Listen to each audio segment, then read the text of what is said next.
Lucas 18, versículo 8, fala assim, ó: digo-vos que depressa lhes fará justiça. Quando, porém, vier o Filho do Homem, porventura achará fé na terra? O que Jesus está dizendo para mim e para você? Nesse texto, Jesus está falando que nos dias que antecederia a sua volta, seriam dias de grande incredulidade sobre a terra. Seriam dias de grande apostasia sobre a terra. As pessoas estariam crendo em tudo, menos em Jesus e no Evangelho. Amém? E nós precisamos colocar nossa fé, a nosso coração, diante do Senhor Jesus. Eu sempre falo que Deus sem Jesus não é Deus, porque Deus Pai se revelou e se manifestou em Jesus. Se você tira Jesus, você tira Deus, ainda que haja Deus. E muitas religiões falam sobre Deus, muitos lugares se tocam em nome de Deus, mas quando se fala em Jesus, e no parâmetro que Jesus colocou para nós, dizendo que a porta é estreita, e o caminho que conduz à vida eterna é estreito, aí a gente recua, né? Porque Deus é amor e Deus ama a todos, mas Deus estabeleceu um caminho para mim e para você, e esse caminho é Jesus. Ele é a porta, amém? Ele é o caminho, e nós nos reunimos aqui como igreja, mas cada um de nós foi chamado a entrar por essa porta, independente da tua vida religiosa, e nós, quando nós entramos por essa porta, nós adentramos o aprisco do bom pastor, que é Jesus. Aí nós encontramos o rebanho do Senhor, amém? Aí nós encontramos o corpo do Senhor, a família de Deus, e é ali que o Senhor vai nos tratar, vai trabalhar com a nossa vida, vai nos corrigir, vai nos aperfeiçoar, vai nos trazer a realidade de quem Ele é, do chamado dEle para a nossa vida. Então, Deus, Ele estabeleceu um parâmetro para nós e para a humanidade. E esse parâmetro é Jesus. E Jesus mesmo diz que a porta que conduz à vida é estreita, e o caminho é estreito. E quando nós falamos de Deus e tiramos Jesus, nós acabamos por alargar uma porta, ou nós mesmos criamos uma porta aonde nós andamos e caminhamos, seguindo os nossos conceitos e preceitos, mas não aquilo que o Senhor estabeleceu para nós, o plano que Deus designou para nós, que é bom, agradável e perfeita, porque essa é a vontade dEle para a nossa vida. E nós muitas das vezes pensamos que essa porta por ser estreita, esse caminho por ser estreito, é um caminho ruim, não é um caminho bom, porque muitas vezes aquilo que o mundo apresenta, aquilo que nós pensamos para nós, na nossa mente, é o melhor para nós, mas não é, amém? E quando eu falo isso, eu não falo apenas da nossa vida religiosa, mas eu falo da nossa caminhada, da nossa carreira, amém? Da nossa vida, que começa, né, quando nós acordamos e termina quando nós vamos dormir, no outro dia, assim por diante.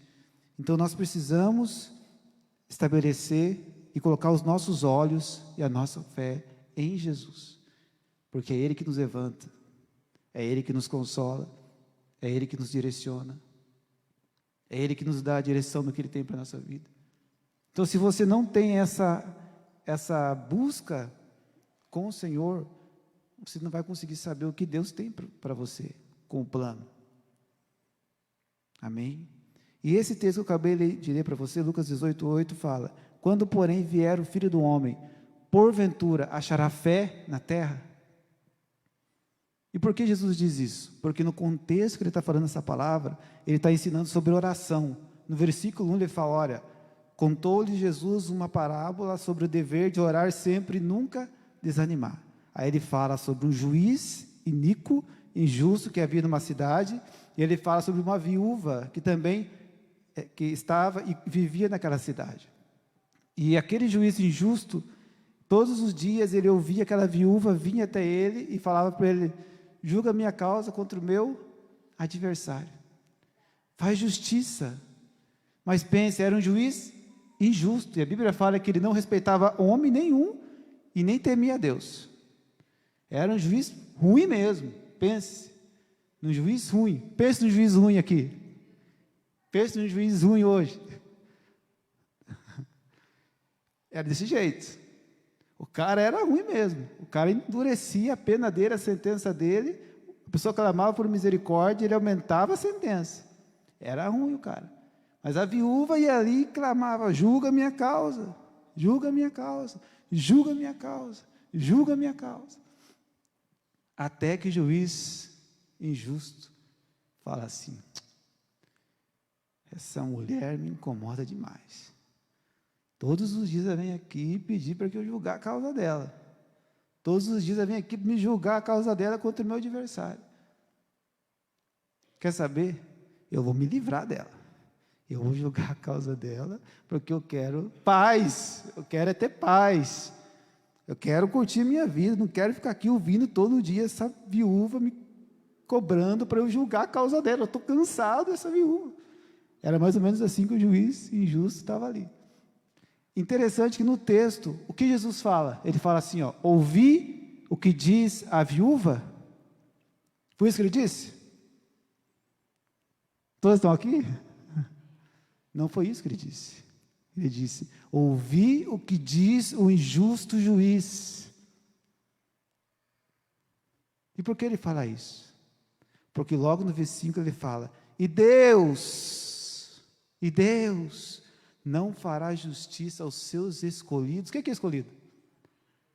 Que clama a Ele de noite e de dia, ainda que tardio para com eles.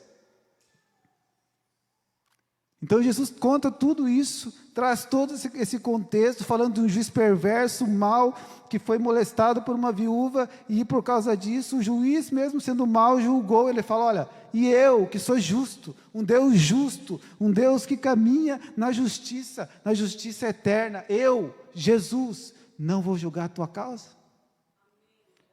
E quando eu falo, não é contra a vingança, amém? Não é isso que eu estou falando, entenda o que eu estou te falando. Quando eu coloco isso, eu falo de Deus julgando a nossa causa contra o adversário, que não é o teu irmão. A Bíblia fala, Efésios capítulo 6, versículo 12, não temos que lutar contra a carne, a nossa luta não é contra a carne, a nossa luta não é contra pessoas. Embora muitas vezes a nossa carne, a nossa natureza, acontece uma situação, você quer partir para a briga, você quer virar o popó, você quer brigar, você quer partir, Deus fala: para, você não é o popó não, você não é o Mike Tyson, você é filho de Deus, você é nascido de novo, você é a minha expressão na terra, você foi chamado para amar, se arrependa. É assim que Deus fala para nós. Deixa eu voltar lá. O que eu estava falando mesmo? Sumiu agora. Justo juiz, isso mesmo. Então o Senhor é esse justo juiz e quer que nós venhamos a expressar essa justiça. Mas essa viúva, ela recebeu a resposta do juiz, mesmo sendo mau. E eu agora entendi. Aí Deus volta para nós: você é amado, você é escolhido, você tem causas diante do Senhor contra o teu adversário, que agora não são as pessoas. O teu adversário, 1 Pedro capítulo 5, versículo 8 fala: sede sóbrios, vigiai, porque o vosso adversário anda de redor, bramando como um leão, buscando a quem possa tragar. Quem que é o nosso adversário? Satanás. Por isso que Efésios 6,12 fala que não temos que lutar contra pessoas, mas sim contra os principados, as potestades. Por isso a nossa luta não é feita com armas, com bombas, mas armas do Espírito. E para que nós possamos tomar posse dessas armas, nós precisamos ir até o Senhor. E através da graça dEle, nós conseguir essas ferramentas para batalhar em nossos dias. E o Senhor, Ele fará justiça, mas agora Ele fará justiça a quem? Aos escolhidos. Quem é escolhido? Mas o texto fala que os escolhidos são aqueles que clamam a Ele de dia e de noite. Aí por isso o Senhor Jesus diz, que Ele fala que Ele é tardio, né? Ele fala, depressa Ele fará justiça. Quando, porém, vier o Filho do Homem, porventura achará fé? Porque o que move, o que nos move, o que faz o que um cristão, um filho de Deus, persevere ao ponto de clamar a Deus de noite e de dia sem parar, é a tua fé nele. Sem fé, você retrocede. Sem fé, você parte para armas carnais. Sem fé, você retrocede. Por isso que o Senhor conta a parábola sobre o dever nosso de orar sempre, fala sobre um dever. Ali a palavra dever é obrigação mesmo. Nós temos que orar estando bem ou estando mal. Sentindo ou não sentindo. Nós temos que clamar a Deus porque nós precisamos, nós dependemos dEle, nós somos carentes da graça dEle. Mas nós só quando você está bem, quando você está cheio da unção, cheio da glória, cheio do Espírito Santo, agora eu vou jejuar 40 dias, agora eu vou orar, agora eu vou fazer isso, fazer aquilo. Aí é fácil, amém? Você tem que orar quando você está cheio da glória. Mas também quando você está naquele momento que você, meu Deus do céu, só dá errado. Eu faço, não dá certo. Eu tento fazer aquilo, não dá certo. Deus, eu oro e não acontece. Deus, tudo dá errado. Eu oro e não dá certo, meu Deus. Quanto mais eu oro, mais demônio aparece. Quer saber? Eu vou fazer outra coisa. Vou buscar um atalho. E é nessa hora também, querido, quando a figueira não floresce, amém? Quando a videira não dá fruto, é que você tem que se lançar no chão, nos pés do Senhor e falar, Deus, como Pedro falou quando ele estava se afundando, Senhor, salva-me porque eu estou afundando, salva-me, Senhor. E não é vergonha não, queridos, é nós reconhecer diante de Deus que nós precisamos do Senhor, independente daquilo que temos, daquilo que somos, nós precisamos de Jesus. Em todos os momentos. É que o Senhor está trazendo para nós essa compreensão quando Ele fala desse juiz. Quando Ele conta essa parábola, Ele está falando, olha, esse cara é mau, e porque ele era mau, mas a viúva é uma figura de uma mulher, é figura de uma igreja, amém? A igreja do Senhor, que é perseverante, que não desiste, que avança, que ora, que clama, que está clamando a Deus. Ele fala, se essa mulher com esse juiz mau julgou a causa dela diante do adversário dela, e nós, igreja de Penha, que cremos num Deus justo, num Deus bom, que é amor, que nos ama, se nós clamamos a Ele de dia e de noite, Ele não nos fará justiça? Aí Ele fala assim, ó, ainda que tardio para com Ele. Em outras palavras, Ele não vai responder na hora. Muitas vezes vamos orar,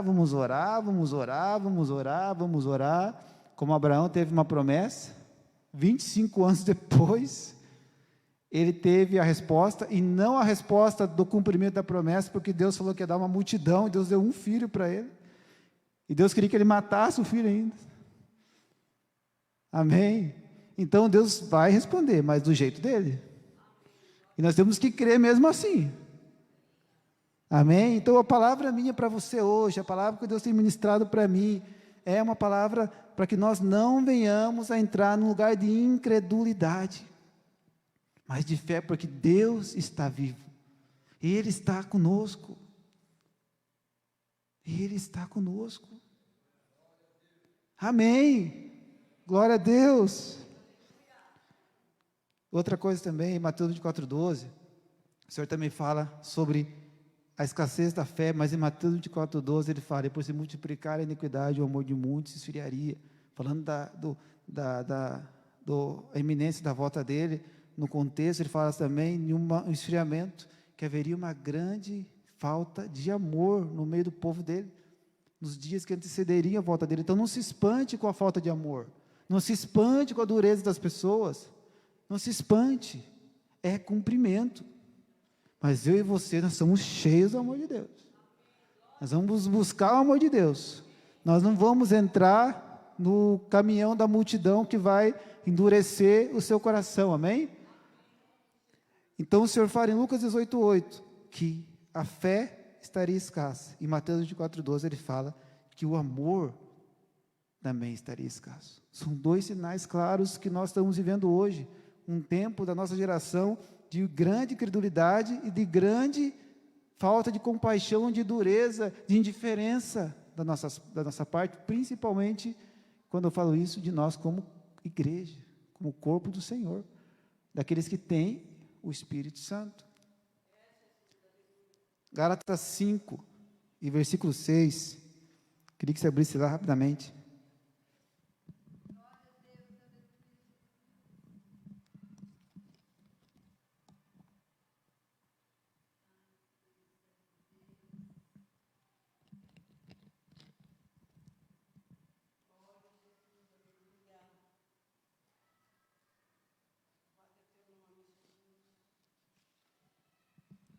Gálatas 5, versículo 6.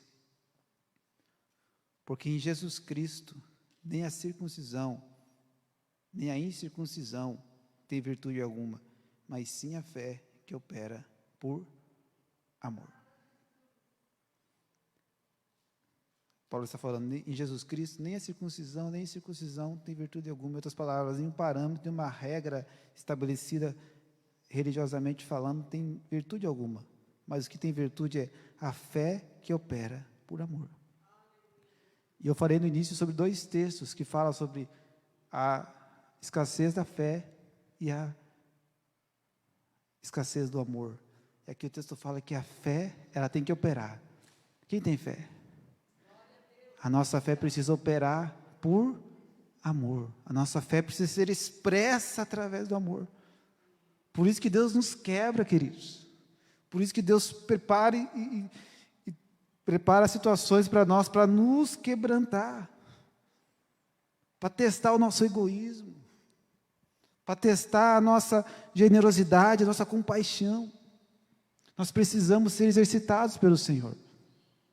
E o Senhor prepara dia e noite situações. Eu tenho passado por isso, queridos. Situações que Deus prepara para mim, que eu falo, Senhor, me ajuda. Me ajuda. Me ajuda, Senhor. Eu não tenho esse amor, me ajuda. O Senhor derrama graça, derrama favor, derrama amor. Porque a fé que eu tenho, se eu tiver fé, eu posso subir aqui, eu posso levantar um morto, eu posso fazer o que fazer, mas se isso não for expresso em amor, eu vou fazer isso para que isso tenha um retorno para mim. E não simplesmente para que aquela pessoa seja curada. A fé genuína, a fé que opera pelo amor, é uma fé que olha sempre para o próximo. E nós precisamos disso. Porque senão, queridos, é o que mais tem hoje, não sei se têm notado.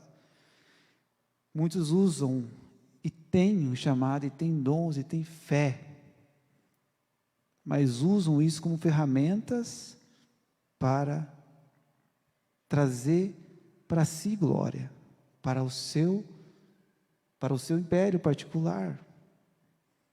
Por quê? Porque não estão olhando e não estão vendo a eternidade nas pessoas. Nós não estamos amando como Jesus nos ensinou a amar. Mas eu creio que vai haver um batismo, e nós seremos batizados no amor. Eu serei batizado no amor. e nós vamos fazer coisas que nem nós pensávamos que nós faríamos. Nós vamos ir atrás de pessoas que nós não queríamos ir, e que Deus vai nos fazer isso. E aí sim será um avivamento. Pessoas virão que ninguém quer amar, e você vai derramar tanto amor, que aquela pessoa vai ser constrangida, porque a palavra do Senhor diz, em 2 Coríntios capítulo 5, versículo 14, que o amor de Cristo nos constrange. Essa palavra constranger, no original, fala de nos apertar por todos os lados. Então, quando o texto fala que o amor de Jesus nos constrange, sabe o que é isso? O Senhor nos aperta por todos os lados para nos trazer para Ele de novo. Você quer sair, Deus vai preparar situações, até mesmo situações que não são agradáveis, mas isso é o amor de Deus fazendo, volte para mim. A vara do Senhor é o amor dEle, a correção dEle é o amor dEle,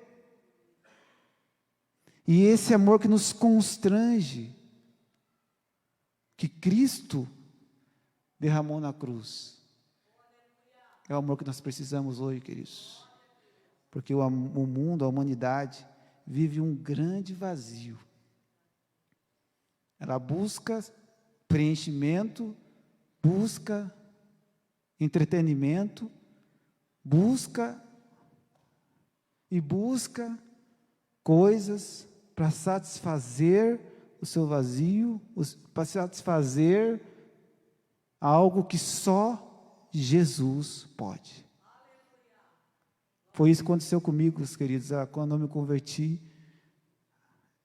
Eu vivia em trevas, como todos vocês viviam, antes de Cristo.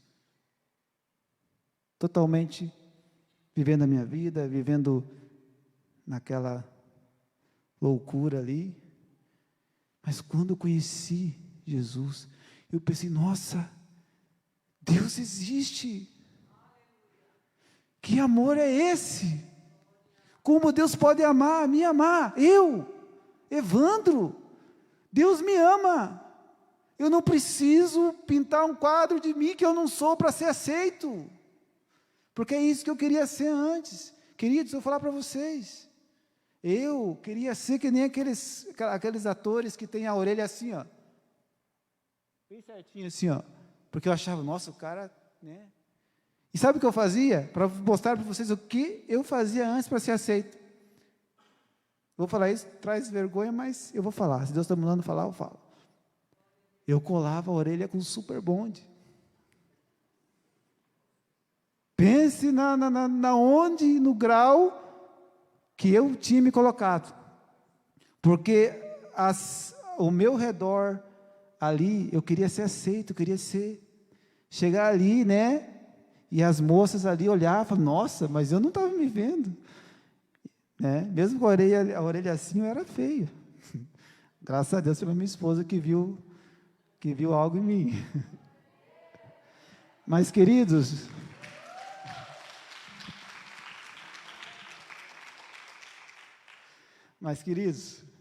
eu fazia isso por quê? Porque eu não estava em trevas. Eu estava na escuridão. Eu não sabia, eu não conhecia esse Jesus que me escolheu, que me separou, que me preparou e que esteve comigo, mesmo eu estando lá nesse lugar. Porque Jesus não passou a estar comigo a partir do momento que eu me converti. Jesus esteve comigo desde o momento que eu nasci. Mesmo em trevas, Ele esteve me cuidando. Até o momento que Ele falou, agora eu vou me revelar para Ele. E vou mostrar quem eu sou. E o meu amor por Ele. E quando eu conheci esse amor, queridos, aí realmente falei, Deus, eu não preciso fazer isso mais não, o Senhor me ama, eu sei quem eu sou, e daí, a partir daquele momento, eu já não tive mais medo das pessoas. Claro que teve situações, e mais situações em que eu tive que, né, buscar, se posicionar, buscar, né, todos nós temos, mas naquele momento, eu compreendi que eu era amado, que Deus me amava, independente daquilo que eu era, ou daquilo que eu fazia. Ele me fez, Ele me criou, Ele me amava do jeito que Ele me fez. Glória a Deus. E todos na minha casa ficaram espantados. Falei, meu Deus, isso é o Evandro. Porque eu saí perdoando todo mundo, abraçando todo mundo. Quem aqui já sentiu esse amor de novo convertido? Eu queria abraçar todo mundo, e beijar todo mundo, e perdoar todo mundo. Deus é amor, Deus te ama. E era assim. É assim. E essa fé, queridos, deve operar por esse amor. Claro que há momentos que você vai passar por situações que você vai, sentir crises, situações, mas entenda hoje no teu coração isso, como muitas situações eu passei. Deus não nos deixa nunca.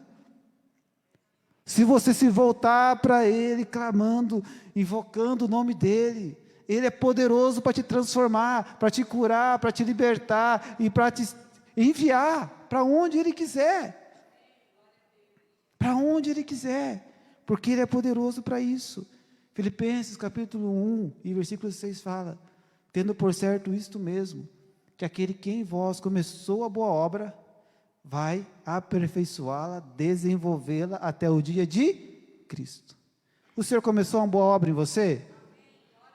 Ele fala, tenha por certo isso, tenha essa convicção, não permita que nada roube de você isso, tenha por certo isso. Se Ele começou, Ele termina. O que você tem que fazer? Crer nele, confiar nele, descansar nele. Ele começou. Deus não é um pedreiro que deixa a obra pela metade. Ele não é um mestre de obra que começa e por falta de pagamento, ou sei lá, deixa pela metade a obra. Se você crê, Ele vai fazer. Se você orar, Senhor, eu quero os teus sonhos e não os meus sonhos, os teus planos e não os meus planos, Ele vai te revelar os sonhos e os planos dEle para você. E você vai ver que são perfeitos, são bons, são maravilhosos, para mim e para a tua vida. Amém? A fé precisa operar pelo amor. 1 Coríntios 13 fala sobre isso, amém? No capítulo 12 e no capítulo 14, Paulo fala sobre os dons, sobre os ministérios, sobre as manifestações. Aí no versículo 13 ele para, olha, sem amor, fé, mortos ressuscitando, se dando o seu corpo, todo o seu dinheiro, se não for feito por amor, de nada vale, de nada adianta. Então ele está falando sobre os dons, dele para, vou falar sobre o amor, porque todos os dons, todos os talentos, todas as habilidades, precisam passar pelo amor, pelo crivo do amor, precisam ser batizados no amor, para que nós não venhamos a usar isso como ferramenta para o nosso benefício, mas para a glória de Deus e para o benefício das pessoas. Sim, para o benefício das pessoas, porque Jesus veio sim morrer na cruz. Pense comigo, se não houvesse pecado, haveria necessidade de Cristo morrer na cruz? Por que Jesus morreu na cruz? Sem pecado, tudo estaria caminhando dentro da normalidade. O pecado surgiu, e o pecado afastou quem dele? Aquilo que ele criou, aquilo que ele fez. Então o Senhor Jesus veio para glorificar o Pai, para obedecer o Pai, para agradar o Pai, mas também ele sabia que a vontade do Pai era trazer a criação novamente para Ele. Então Jesus veio para remover essa barreira chamada pecado. Ele veio para obedecer à vontade do Pai, que era salvar, que era reconciliar. E Jesus fez isso, removeu isso. Mas quando o Senhor removeu o pecado, quem estava do outro lado era pessoas, eram seres humanos, queridos, e biblicamente falando, que se morressem sem Jesus, iriam eternamente para um lugar de separação de Deus. Porque tudo que nós fazemos, queridos, como o pastor fala, é para que nós estejamos com Jesus. É uma reconciliação com Deus. Enquanto havia o louvor ministrado aqui, o Senhor me trouxe claramente uma palavra no coração. 1 João, capítulo 3, versículo 2, quando fala ali, né, quão grande o amor de Deus que nos concedeu, que Ele nos tornou filho de Deus. E no versículo 2 ele fala, bem no finalzinho, ele fala assim, que nós seremos semelhantes a Jesus. Ele fala assim, porque assim como Ele é, nós o veremos. Da forma como Jesus é, chegará um momento que nós vamos ver o próprio Cristo como você está me vendo. Nós devemos ansiar por isso. Não é religião, é algo real. Vale a pena passar pelo vale da sombra da morte. Porque Paulo, em 1 Coríntios 13, ele fala mesmo, que hoje nós conhecemos em parte. Todo o relacionamento que eu tenho com o Senhor hoje, através do Espírito Santo, embora seja todo o conhecimento que eu tenho através das Escrituras, toda a minha vida com Deus é parcial, é em parte. Eu não conheço Jesus na plenitude dele. Chegará um momento em que eu e você, e esse é o nosso maior tesouro, queridos, nós estaremos diante daquele que criou os céus e a terra, daquele que controla toda a criação, as galáxias, aquele que tem toda a autoridade. Nós estaremos diante daquele que morreu na cruz, nós olharemos nos olhos dele. Isso deve queimar em nós,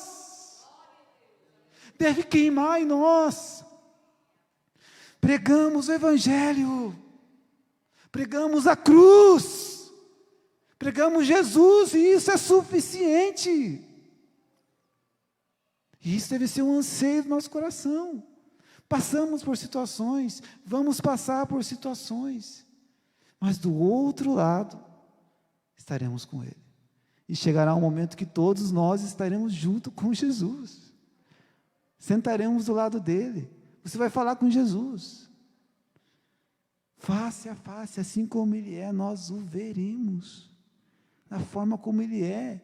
Nós cantamos sobre Ele, nós falamos sobre Ele, nós oramos para Ele, mas tudo isso ainda é parcial, ainda que o Espírito nos revele coisas da eternidade. Mas chegará um momento que o véu será rasgado, e aquilo que nós, que a humanidade, que os seres humanos não veem, eles verão. É verdade. Queridos, eu tenho assistido alguns filmes, e os filmes que eu tenho assistido, a maioria deles, algo que eu tenho percebido, porque sempre eu busco tirar uma lição dos filmes que eu vejo.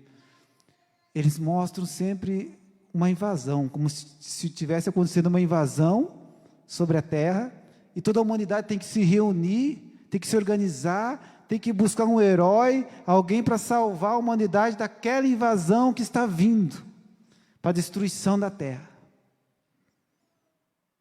O que Deus ministrou no meu coração? Que tudo isso é aquilo que fala em Apocalipse capítulo 19, versículo 11, quando o Senhor virá, os céus se rasgarão, a humanidade vai ver Jesus, mas a humanidade fora de Cristo, ela não vai entender que é Jesus, porque pense, se a humanidade entendesse que é Jesus, Deus vindo no cavalo branco, ela não ia se humilhar?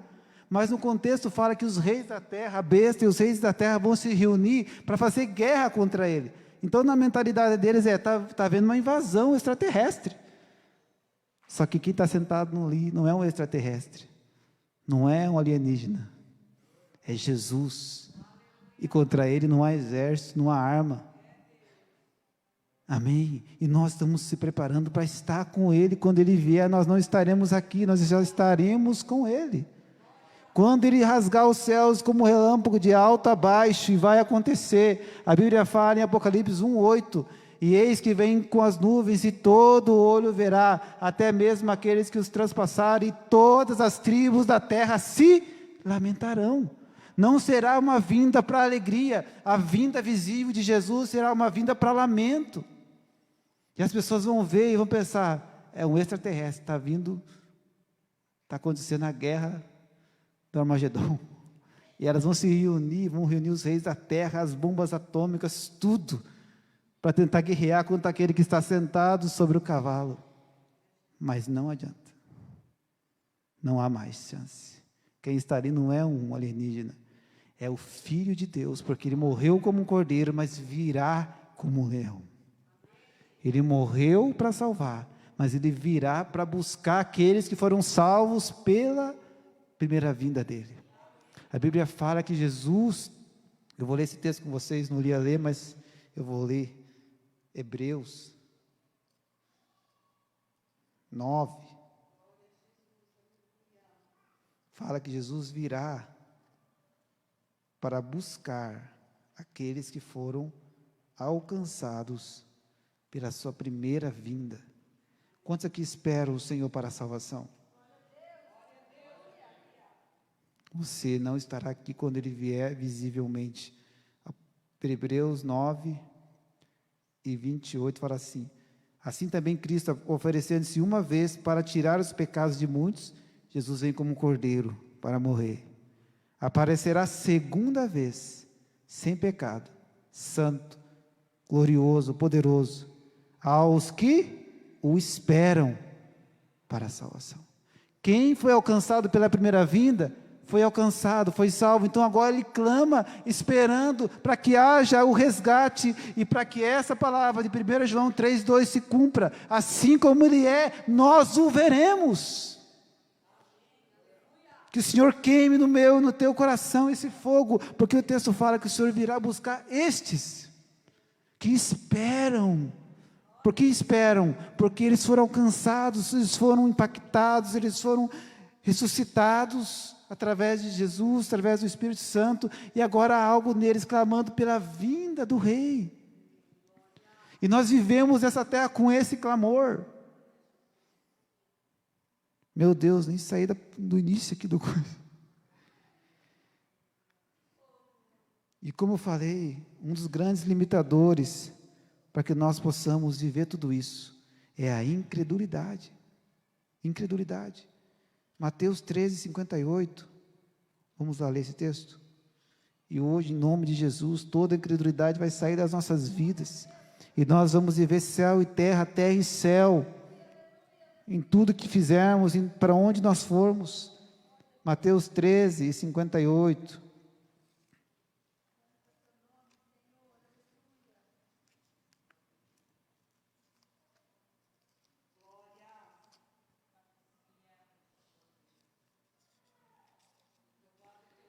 Mateus 13:58 fala assim: e não fez ali muitas maravilhas por causa da incredulidade deles. Nesse contexto, Jesus chega ali em Nazaré, que era a cidade e a terra onde ele tinha nascido.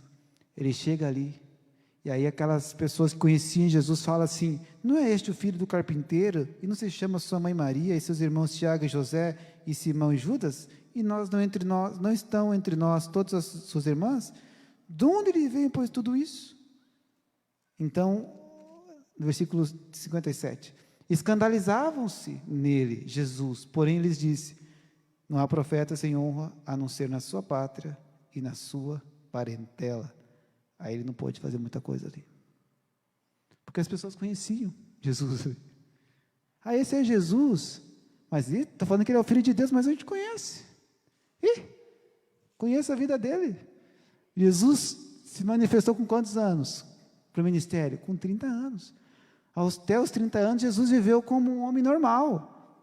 Trabalhou, os pais e a mãe dele criaram ele, teve que obedecer o pai e a mãe, teve que enfrentar situações ali na sua vizinhança, passou coisas normais.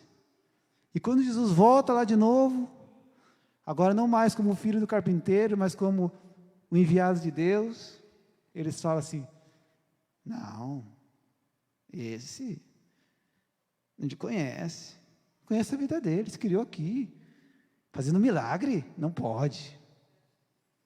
Aí Jesus não pôde manifestar aquilo que ele carregava, aquilo que Deus tinha depositado nele, para trazer cura, libertação, trazer direção, trazer salvação para o seu próprio povo, para os seus próprios conhecidos.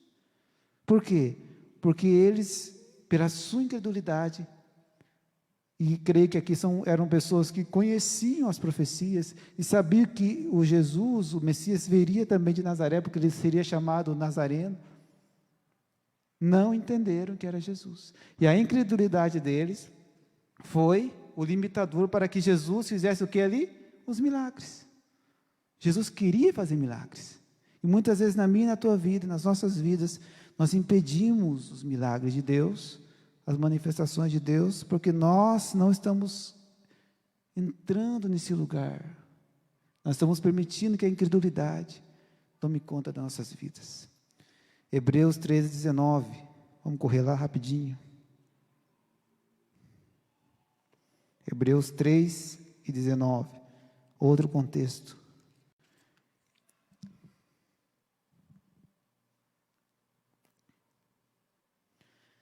Hebreus 13:19 fala assim: e vemos que não puderam entrar por causa da sua incredulidade. O que o texto está falando para mim e para você? Esse contexto está falando do povo que saiu do Egito, que foi liberto por Moisés, amém? Eles foram libertos por mão poderosa de Deus. Deus fez grandes sinais no Egito. Deus abriu o mar, Deus fez coisas gloriosas. E o texto fala que parte daquela geração, a geração dos mais velhos, eles não puderam entrar na onde? No repouso, no descanso de Deus. Por que eles não puderam entrar? Por causa da incredulidade. Todos sabem o contexto do povo no deserto. O povo reclamou 10 vezes. O povo reclamava. O povo murmurava. E o filho da incredulidade também é a reclamação. Amém? O povo reclamou, Deus fazia, Deus curava, Deus fazia milagres, não havia doentes, a roupa não se estragava, Deus fazia pedra jorrar água, Deus fazia carne cair do céu, Deus fazia uma coluna de nuvem durante o dia para eles ter sombra, uma coluna de fogo durante a noite para eles não ter frio. Grandes sinais. E esse povo, vendo tudo isso, não creu ainda. Aí o texto fala que Deus se irou com aquela geração e eles não entraram. Mas por quê? Porque eles não creram. Amém? Então Deus faz milagre e sinais na minha e na tua vida. Deus faz coisas gloriosas, mas o propósito disso não é apenas nos curar, não é apenas fazer algo para nosso benefício. Ainda que isso seja bom. Mas o propósito dos milagres, daquilo que o Senhor faz, é que nós venhamos a crer em Jesus, no nome dEle, e através do nome dEle nós tenhamos vida. O propósito dos milagres, das curas, dos livramentos de Deus na tua vida, não é esses livramentos, esses milagres, mas que é esses livramentos, esses milagres te façam voltar para o Senhor dos milagres. E esse povo aqui no deserto não entendeu isso. O Senhor fez grandes sinais, mas o propósito não era apenas Deus ser alguém ali que estava ali para fazer coisas para eles, mas para que através daquilo eles pudessem reconhecer a graça, o favor de Deus, e colocar toda a vida deles no Senhor, ainda que isso pudesse ou não acontecer. E muitas das vezes nós caminhamos como? Apenas quando Deus faz. Se Deus não faz, não está acontecendo, então a gente retrocede. Amém? Então Deus quer que nós saiamos desse lugar de incredulidade. O povo no deserto, o texto é bem claro e fala, e vemos que não puderam entrar por causa da sua incredulidade, porque a incredulidade é mãe da murmuração, e a reclamação desagrada a Deus, porque só estamos aqui vivos hoje já é graça de Deus.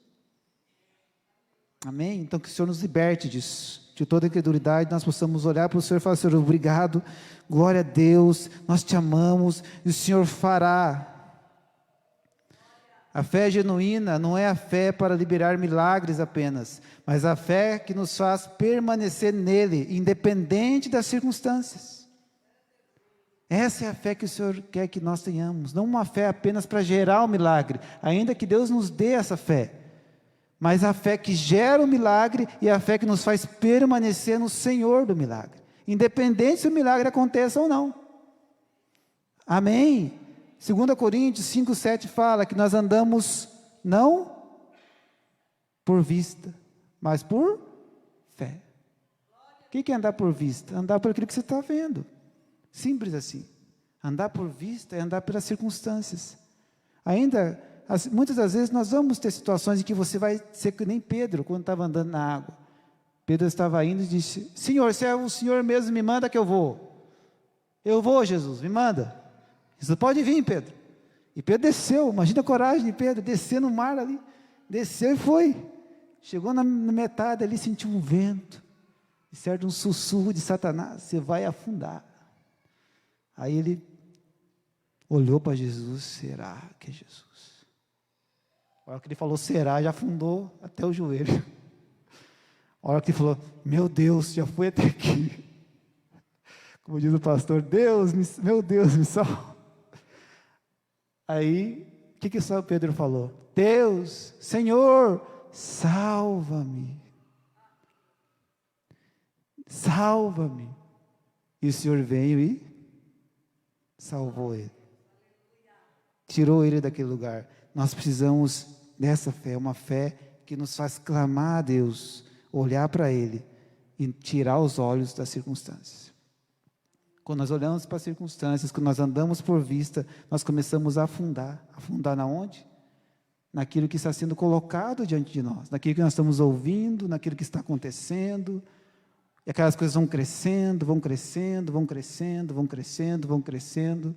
E você acaba se distanciando, Deus começa a se tornar pequeno, as promessas começam a se tornar pequenas, e aí você vai se esfriando, vai abraçando outras coisas, vai indo para outros lugares. É assim que o diabo faz. Alguém falou que quando você quer ir para longe de Deus, o diabo tem um barquinho bem perto para trazer para nós. É assim que Satanás faz. Ele não pode nos tirar de Deus, mas ele pode observar quando nós saímos através da incredulidade. Ele está ali pronto: ó, está aqui um barquinho, se quer mesmo? Monta aqui, eu levo você. Amém? Nós precisamos crer, o Senhor é conosco, e a fé genuína olha para Ele, independente do que está acontecendo. Os milagres podem acontecer, os milagres não podem acontecer. Eu amo o meu Jesus que me libertou. Aleluia, Senhor. Aleluia. Eu quero colocar aqui alguns exemplos para nós de incredulidade que nós não podemos seguir. O primeiro é Tomé, amém? Todos conhecem Tomé, amém? Jesus olhou para Tomé e falou: ó, Tomé, seja crente, não incrédulo. Então Jesus mesmo está dizendo para mim e para você: Evandro, seja crente, não incrédulo.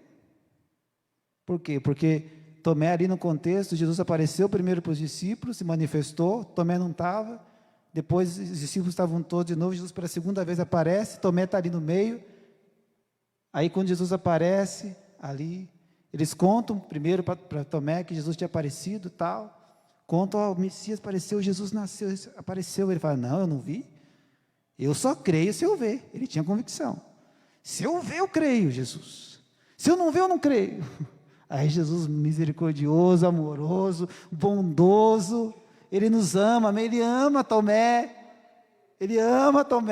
Ele vem ali: Tomé, eu te amo, toca aqui, Tomé. Tomé, toca aqui, Tomé, ó, eu te amo, Tomé, ó, aqui os cravos, Tomé, derramei por você, foram furados por você. Deus não condenou Tomé, Deus foi lá, instruiu Tomé: Tomé, não sejas incrédulo, creia. Deus não acusou Tomé por ser incrédulo. Deus foi lá, Jesus foi lá na sua bondade, instruiu Tomé, se manifestou a Tomé e trouxe Tomé para um lugar de fé.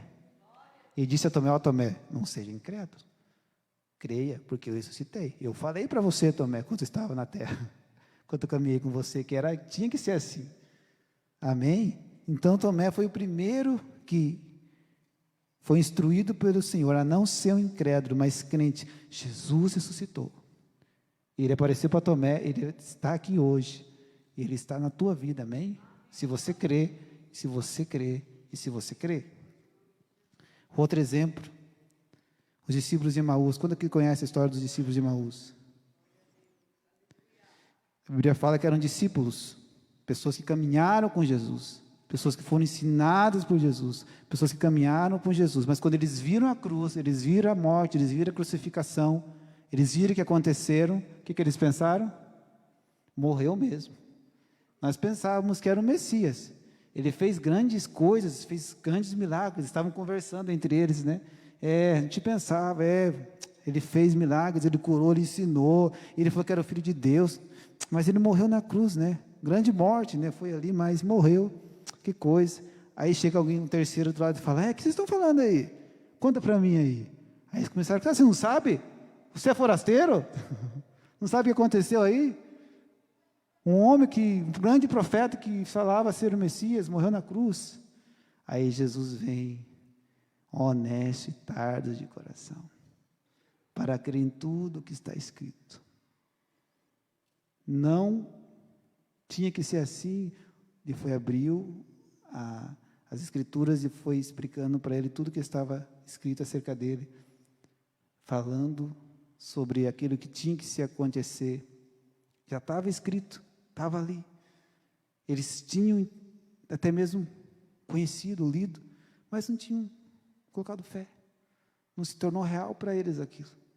Aí Jesus vem e fala, e depois fala que quando Jesus parte o pão, né, e se revela para eles, abre os olhos deles, eles conhecem que é Jesus, eles falam, não nos ardia o coração enquanto ele falava conosco, quando ele nos abria as escrituras e falava acerca dele. Amém? Então, os discípulos de Emaús estavam indo para Emaús, e o lugar da promessa era Jerusalém. Jesus falou para eles, ficar em Jerusalém, até que do alto sejais revestidos do poder. E eles estavam indo para onde? A incredulidade deles estava levando ele para onde? Para Emaús, para longe do propósito, para longe da promessa, para longe dos sonhos de Deus para a vida deles. E a incredulidade faz isso comigo e com você. Quando nós deixamos de crer, nós somos levados para longe da promessa, para longe da vontade de Deus para mim e para a tua vida. E o último exemplo é Zacarias, e eu queria ler com vocês esse rapidamente, Lucas 1, e versículo 8. Estou quase terminando, amém, irmãos? Mais 2 horas aí.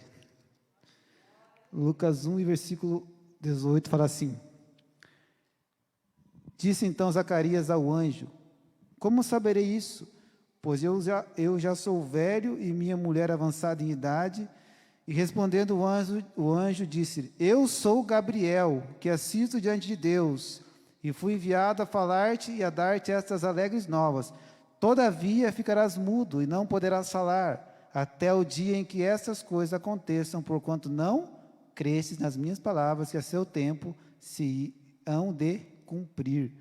Zacarias, quantos conhecem Zacarias, na história de Zacarias? Isabel era estéril. Zacarias era um sacerdote, Isabel era vinha da descendência da linhagem de Arão, eram pessoas que estavam ali no ministério, no sacerdócio, e o texto fala aqui no versículo 13, que a oração de Zacarias era para que Isabel, sendo estéril, tivesse filho. A Bíblia fala aqui no versículo 13, mas o anjo disse a Zacarias, não temas, porque a tua oração foi ouvida. O anjo vem e fala, você está orando pelo filho para Isabel? Eu estou aqui, não temas, tua oração foi ouvida, o Zacarias. E Zacarias estava orando por algo que ele não estava crendo, porque quando o anjo traz a resposta e fala que vai acontecer, ele, como vai acontecer? Eu sou velho, minha mulher é velha, como que pode acontecer? E ele falando com o anjo.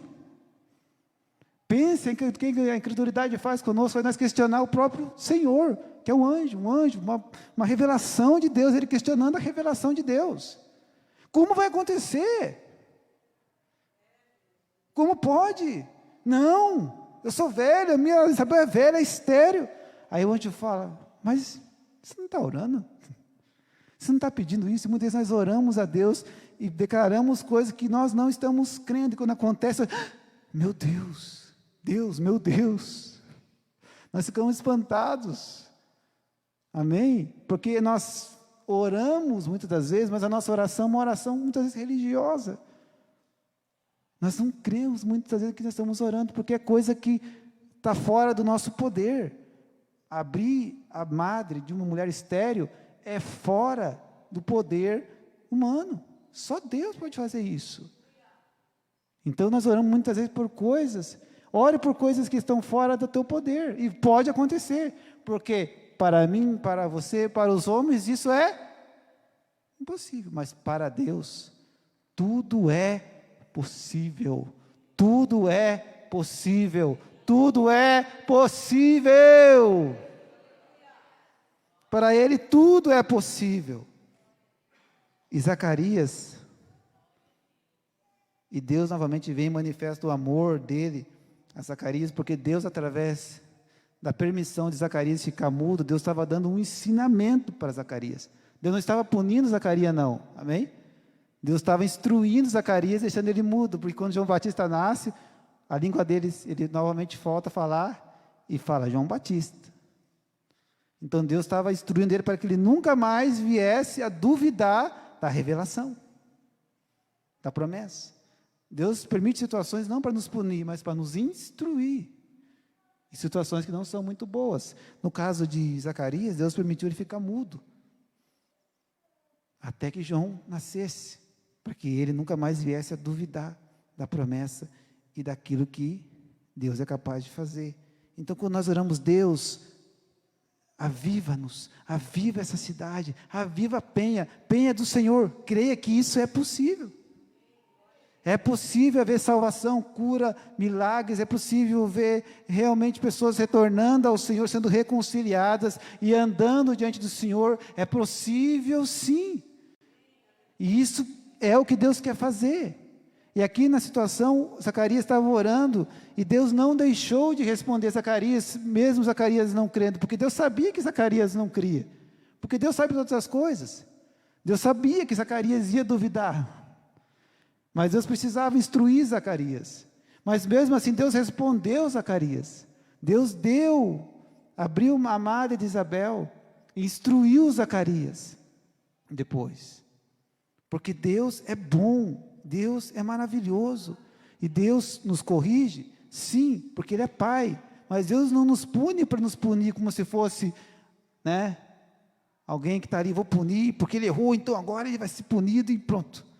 Deus nos corrige com um propósito. Assim foi com Zacarias, assim foi com Tomé, assim foi com os discípulos de Emaús.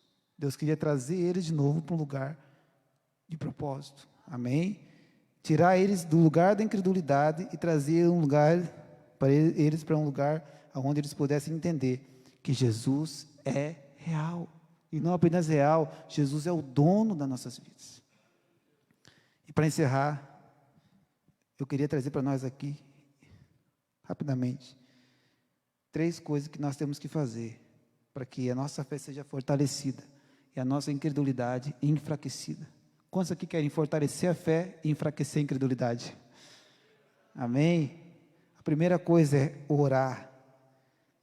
Orar. Por isso que Lucas 18:1 fala sobre o dever de orar sempre e nunca desanimar. Quando eu e você nós desanimamos? Quando deixamos de orar. Porque oração é você se colocar num lugar onde você vai ter relacionamento com aquele que te renova, te fortalece, te dá graça nas tuas lutas. Se você não vai até o Senhor em oração, se você não busca Ele nesse lugar de oração, como que o Deus pode te fortalecer, te renovar, te instruir? Amém? Então a oração é a primeira coisa. Judas 1:20 fala sobre isso, não vou ler, mas fala sobre nós edificarmos a nossa fé santíssima, orando no Espírito. Quantos que tem o Espírito Santo?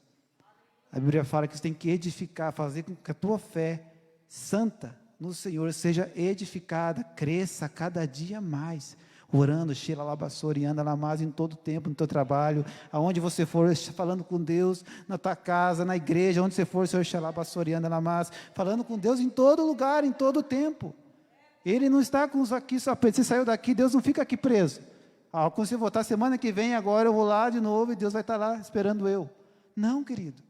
A hora que você sai da porta, Deus vai com você. A hora que você vai no trabalho, Deus vai com você. A hora que você entra no banheiro, Deus vai com você. A hora que você sai do banheiro, Deus sai com você. Deus está em todo lugar.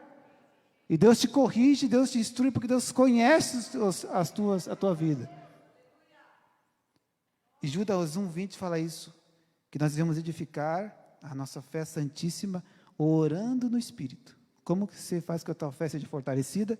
Orando no Espírito. Tirando tempo com Deus. Passando tempo com Deus.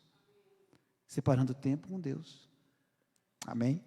Seja no lugar secreto, onde você estabeleceu, seja em toda a tua caminhada.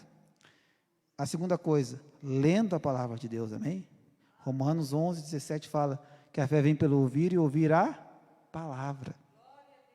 A fé vem pelo ouvir e ouvir a palavra. Interessante que o texto fala que a fé vem pelo ouvir e ouvir. Não está falando apenas de ler, né? Mas de ouvir. Por que ele fala isso? Porque ele está falando sobre uma junção. Que enquanto nós lemos a Bíblia, nós precisamos ler, nós ouvimos a voz do Espírito Santo. E ao ouvir a voz do Espírito Santo, aí nós temos que corresponder a essa voz. Então a fé vem pelo ouvir, e o ouvir fala de um obedecer. E esse obedecer vem quando nós lemos a palavra. Quando você lê a palavra de Deus fala com você. Por isso que eu falo que nós não temos apenas que ler a Bíblia, nós temos que ter comunhão com ela. Você lê a palavra de Deus, a palavra de Deus lê você. Você medita, você estuda, você come a palavra de Deus, o Espírito em você fala com você. E quando ele fala agora, você tem que precisar de graça dele para obedecer a voz dele. Ele vai falar com você quando você lê. Ele vai te corrigir, vai te instruir e vai te colocar no lugar que ele quer que você esteja. Mas você precisa ler. E quando você lê, quantos que têm lido? Não precisa levantar as mãos, amém? Quantos têm lido a palavra de Deus? Enquanto você lê, enquanto você passa tempo lendo, ainda que você não esteja sentindo nada, uma hora ou outra Deus vai falar com você. Se Deus não falar ali naquele momento, quando estiver lá em outro lugar, Deus vai trazer à memória aquele que você leu. E quando Deus trazer a memória, aí vem a terceira parte, que nós precisamos de graça de Deus, obedecer. Que também não adianta ler e ouvir e não obedecer. Nós lemos muitas vezes, nós ouvimos, mas muitas vezes nós não queremos obedecer. Aí Deus vem e nos constrange, nos aperta, né, nos cerca, para que nós venhamos a olhar para aquilo que Ele falou e falar, obedeça. Melhor obedecer do que? Amém? Então, a palavra de Deus é isso, é lâmpada para os nossos pés e luz para o nosso caminho. Quando nós temos tempo de comunhão com a palavra, o Espírito em você vai falar com você. E ao falar, você precisa obedecer. E aí nossa fé, a tua fé será fortalecida, porque a fé vem pelo ouvir. E quando você faz isso, a fé vai vir sobre você. Você vai ver que depois que você obedecer aquilo que você leu e ouviu, a tua fé vai ser fortalecida. E a terceira coisa é adorar o Senhor. Orar no Espírito, ler a palavra e adorar ao Senhor. Foi o que Abraão fez em Romanos 4, versículo 19. E não enfraqueceu na fé, nem atentou para seu próprio corpo já amortecido, pois era já de quase 100 anos, nem tampouco para o amortecimento do ventre de Sara, e não duvidou da promessa de Deus por incredulidade, mas foi fortificado na fé, dando glória a Deus. E se dando glória a Deus aqui é adorando a Deus. Eu creio que Abraão adorava a Deus, glória a Deus. Eu creio que Abraão cantava louvor a Deus, esperando, vai acontecer, glória a Deus, glória a Deus. E a mulher de Abraão olhava e falava, será? Nós somos velhos. É que o texto fala que ele não atentou para o seu próprio corpo, ele não olhou para a circunstância, nem para o corpo da sua esposa, sua mulher, já era de quase 100 anos, de Sara, nem tampouco para o amortecimento do ventre dela. Ele tirou os olhos daquilo que tirava a fé dele, e colocou os olhos naquilo que trazia a fé para ele, Jesus. Senhor, glória a Deus, glória a Deus, glória a Deus. E o diabo falava, olha o ventre, olha você é um velho, ela é uma velha, ela não pode ter mais filho, olha, não, glória a Deus, vai acontecer, Senhor, Tu és poderoso, o Senhor falou, Tu és Deus. E aconteceu. Ele adorou. Enquanto as circunstâncias estavam diante dele, ele adorava a Deus. Que nós possamos caminhar nesse lugar, amém? Adore ao Senhor. Mesmo que aquilo que você pediu não esteja se cumprindo, adore ao Senhor, dê glória a Ele.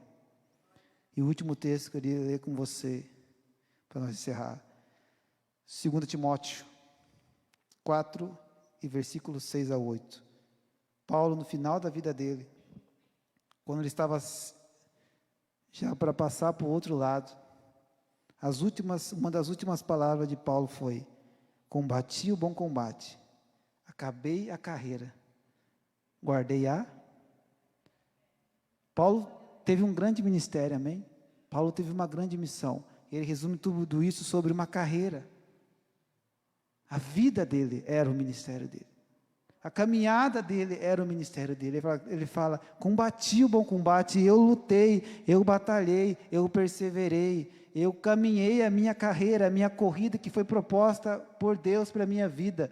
E no final dela, eu guardei a minha... O que era guardar a fé?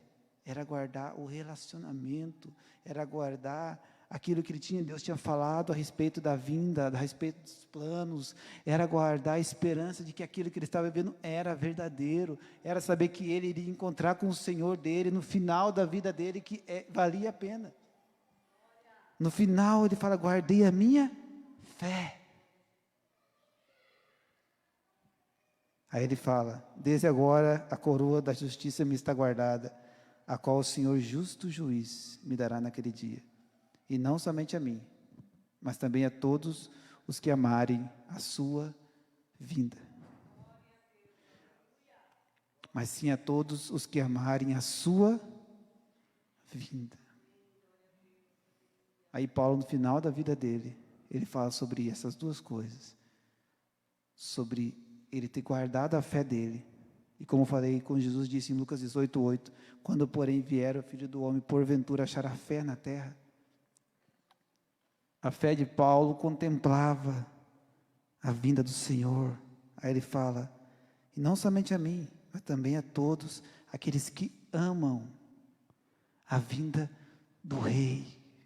A vinda do Rei, a vinda do Senhor, aquele que te criou, aquele que te fez, aquele que deu a vida por você, aquele que foi sacrificado.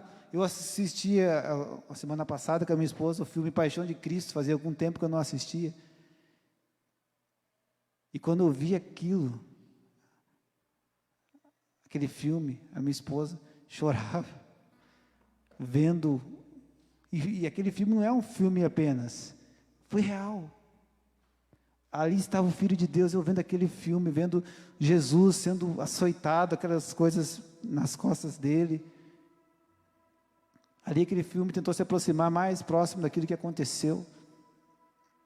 Foi forte, se alguém já assistiu esse filme, creio que a maioria. Eu comecei a falar, Senhor, o que o Senhor fez por nós?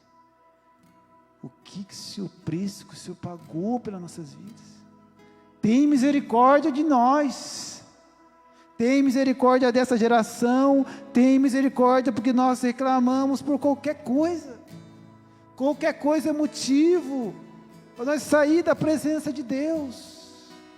Qualquer coisa é motivo para ser mais importante do que estar com Deus. Nós estamos incrédulos e precisamos essa noite se arrepender e voltar a esse lugar onde nós contemplamos aquilo que Jesus fez e entendemos que foi algo muito sério e que nós precisamos valorizar isso. Crendo que Jesus foi açoitado, o Filho de Deus foi afrontado, foi cuspido. Levante-se de pé.